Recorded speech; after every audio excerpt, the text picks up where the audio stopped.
Montauban, our word of the day for you this morning. Do you know anybody who can be considered a charlatan, a quack, somebody who practices quackery? There's no one like that in Trinidad and Tobago. But that's still our word for you for the day.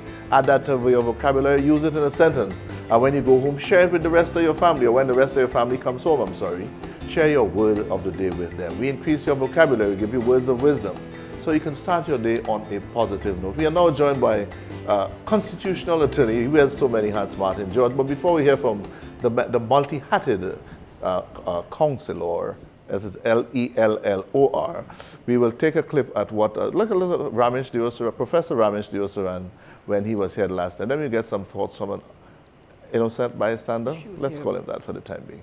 A misunderstanding that these committees are threatening the executive and usurping the functions of the executive. It is not so at all. We have to make government more efficient. We have to help the ministries, which is the irony of it all. Because what the ministers cannot do, either through constitutional empowerment, for example, the minister cannot interfere with the service commissions. This committee, which I chair, could do so in open parliament and a public hearing properly and discreetly. So it helps the government. For example, if there are 400 teachers not being vacancies in the teaching service not being filled over 4 years, we can inquire publicly. The minister cannot do so directly. And so it is with the other two committees. So we need now assistance. We need the support of the public. But the public must understand what is this all about. Mm-hmm. This is not a threat to the government. This is to help governance in the broad sense, as countries all over the world are now doing. Okay. And so that in large part, so that's what Professor Spence was saying as well. You know, they have a role. I don't know, Mr. George. We had 2 days ago, we had Senators Mary King and Ramesh Deosaran here talking about on the show. And you see, if you like Mr. Valley, you ensure that you see this show every day, but then you have to come in here early so you can do your get ready for your other shows, as it were. Yes. The thing is, though, that they are suggesting that they can augment, they can help, they can participate in a meaningful way in governance. In other words, make meaningful contribution by getting members of the public involved. And what the senator is saying, they have jurisdiction in some areas that Minister Valley does not have. What are your thoughts on some of the issues raised? Well, I think that certainly the general idea is certainly a good idea, okay, because when you consider Trinidad and Tobago, we are an evolving democracy. And we need to recognize that we are developing our systems and structures. And this is part of the process. So therefore, if you find that these committees are functioning in a way which helps to, in some way, regulate the functioning and act in a sense as an oversight body, the same way you have in the US, where you have the oversight committees, which then look at what occurs, and then they would then give their opinions, their recommendations, their suggestions for improvement, then it is certainly something that's good. Now, I heard Professor Deosaran complaining that, in terms of resources, they haven't been given all the resources they need, right? I remember him saying that on the program when he appeared. Now, in terms of if they certainly need physical infrastructure, physical apparatus or other paraphernalia for the carrying out of that function, then I think certainly it's something that it's a reasonable and justifiable call to say, look, we need this in order to do our function properly. But part of it has to be an understanding of the role that these committees play. In other words, you look at it and you analyze, okay, is it something that at the end of the day can make for better governance, better running of the country for all citizens? This has nothing to do with which side you're on, or opposition or government. It's really something that you're looking at for the benefit of each and every citizen in Trinidad. That comes back to what the caller from Maracas was saying. If you don't like it, just get rid of it. Don't waste any money. But it's not as simple as just saying that. Let me say, first of all, I think everybody agree that there must be accountability, transparency, and so on. And as a fact, with the joint select committees can examine and can ask questions and so on. The only issue between our position and their position is that for efficiency, given the size, to make the thing work, it should really either, as a compromise, have a reduced membership. Ideally, it should simply be annexed to the Public Accounts Committee, Public Accounts Enterprises. They can achieve the same thing. Okay.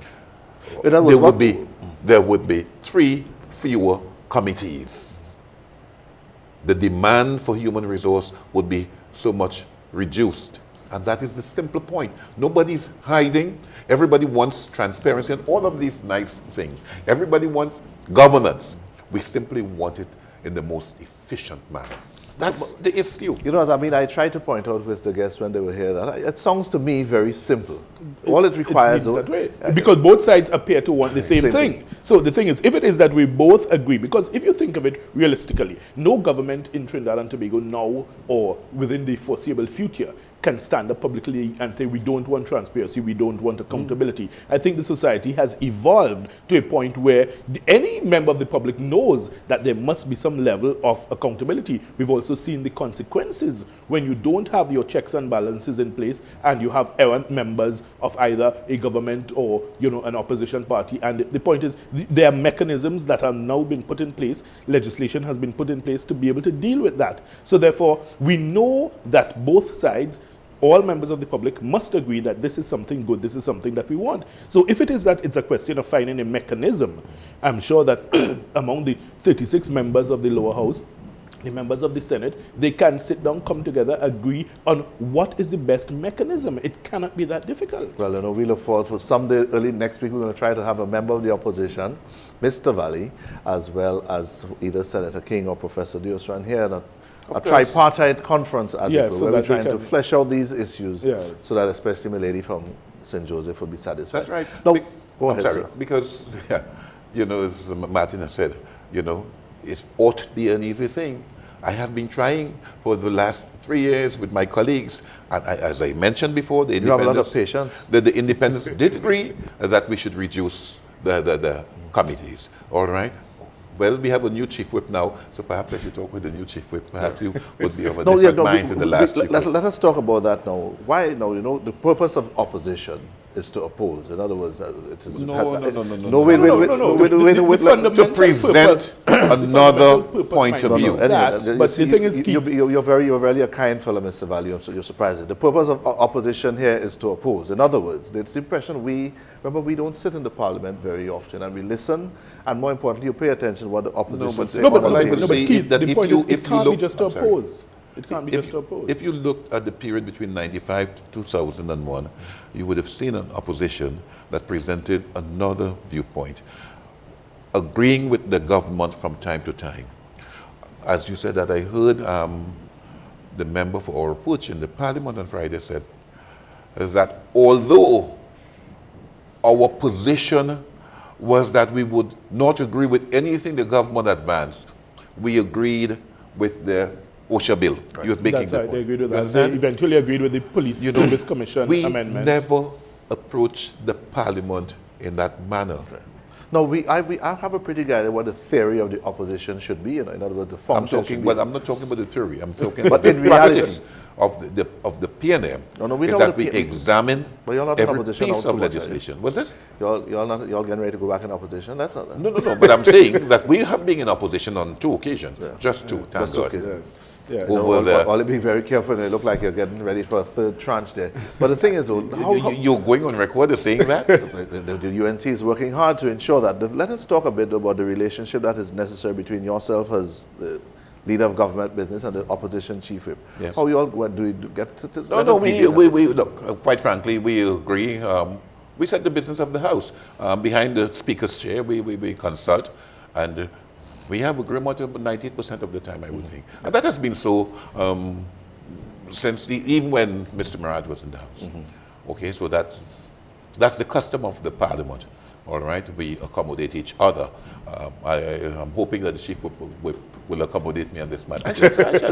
So can share with us that what will you, when you go to the new chief whip, that's Dr. Hamza Rafiq. I think he's an old schoolmate of mine as well. Yes. They're going to go to Dr. Rafiq and get him to see what points will he be trying to get? Well, first of all, I'll ask him. Did you see the show this morning? Oh yes. And if he doesn't, if he doesn't see the show, well, then I'll have to brief him and say, "Well, listen, this is you." I think this should be required viewing for all members of Parliament, all right-thinking citizens of Trinidad and Tobago. This is where you get the best information. We're going to take a short break, give you a chance to assimilate your thoughts, get some good questions for the learned attorney and the Minister of Trade, the deputy political leader of the PNM, as well as the chief whip on the government side. Stay with us. We're coming right back. We are required to inquire into and report to both houses on the manner in which the decisions are made by the service commissions and the ministries in terms of public spending, how they administer their affairs and the criteria used. And we have to produce reports. So constitutionally and in the standing orders, we are further empowered to summon any person in the country we wish to do so, and that person has to respond and appear before the committee. That is the law. You have legal... Oh yes, to send for This persons, is papers and sanctioned. reports. This is sanctioned by the Constitution. Yes, yes. If you fail to do so, you can be held for contempt. Now, when you appear before us, we do so, we treat you with respect. Members who don't, they are trying to be pulled up and the public will judge. But you are expected to appear. We can call for papers, for documents. So all these functions are listed here in the standing orders and backed up by the Constitution. Okay. Where we fall short is in the...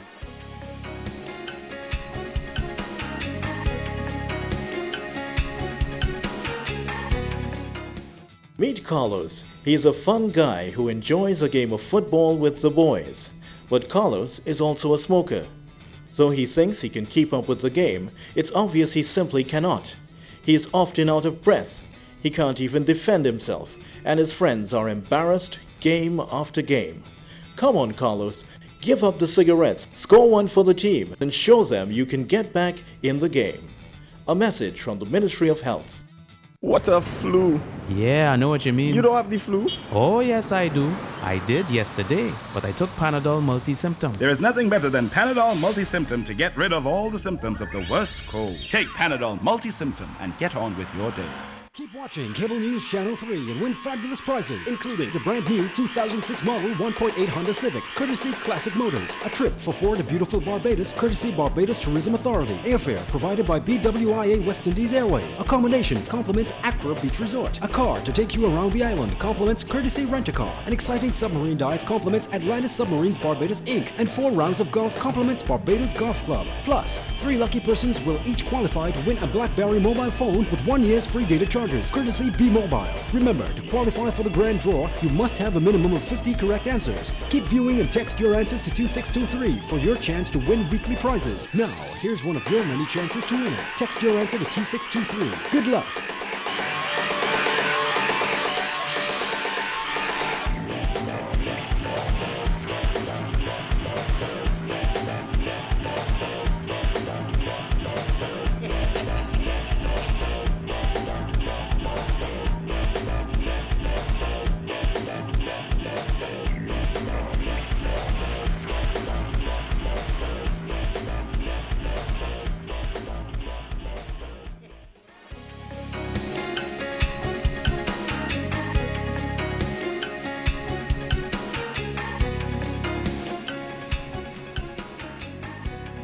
Welcome back, Cable News Channel 3 early morning show. We saw just before we went to the break, Mr. George, a part of the thing, the presentation of Professor Deosura. And your thoughts on his pronouncements there? And he's quoting from the Standing orders. He was quoting from the standing orders. Whose book is that again? Whose book is that?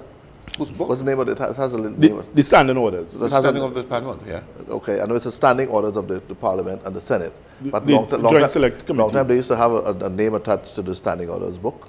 A little small book. Oh, no. You're talking about maize. Maize. No, maize is the big one. Parliamentary That's the practice. Bible. That's the Bible. That's the Bible. guide. Yeah. That's a snippet from maize. Yeah, that's standing orders. Maize or explain. You see what, I've never been a member of Parliament, so I Any don't know. You want to reference be you one? wish. No. I was going to say, I'm not checking. No, please. Okay. Any reference you wish to clarify, you go to maize. maize. I remember as a little fella here, it's about maize. Go to check with Parliament. maize.